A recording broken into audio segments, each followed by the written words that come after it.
was famous for the richness of its trade. Once the world came to Corfu to buy and wonder, but those days are gone. Now the island is content to dream and remember.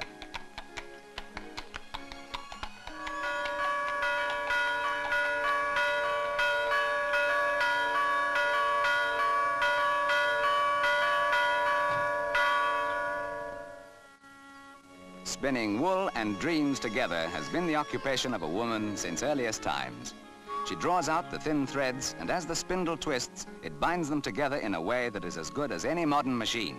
It's simple, uncomplicated, and what better job is there for an old woman's hands sitting on the step on a warm afternoon? Corfu is very fertile, so it's no surprise when the locals want a dessert after their dinner. They simply go out and pick a pear off a tree. Well, not exactly a pear or a tree. In fact, it's a cactus, and they're prickly pears, and delicious, if you like that sort of thing. What they don't eat will be on sale tomorrow.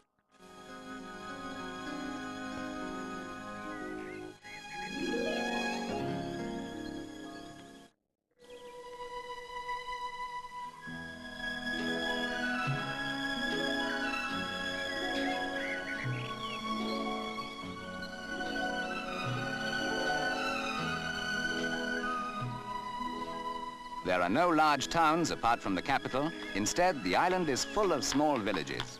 There, everyone knows everyone else. And in a land of plenty, strangers are welcomed. Odysseus rested here on his long journey. In later years, when tides of invasion and war swept over Corfu, they brought many who fell in love with the island, and they stayed.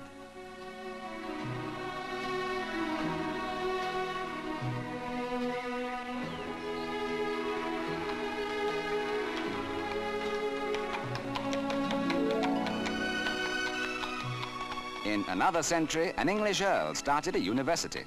Like so many other islands in the Mediterranean, different peoples have left souvenirs of their stay.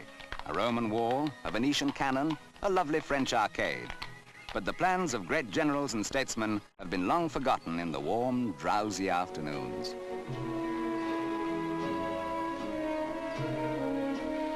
An island protected by a betraying sea. These waves, gently whispering along the shore, brought from afar merchants and conquerors, refugees and visitors in search of wealth or comfort. And today's visitors are just the same. On these ivory-clean beaches, they relax and swim and play.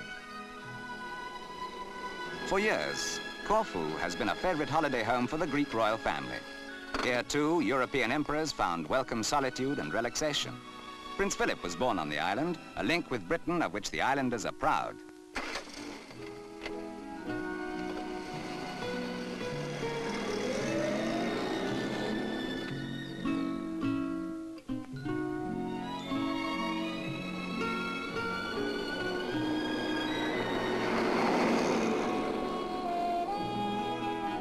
The main town, Kérkυra, was built as a fortress. Most of the outer fortifications have long crumbled, but the pattern they imposed is there still.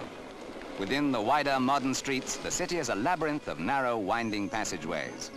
High buildings lean across almost to touch heads. Here in the town, away from the hot, open hills, the houses with their dark rooms are cool and welcoming.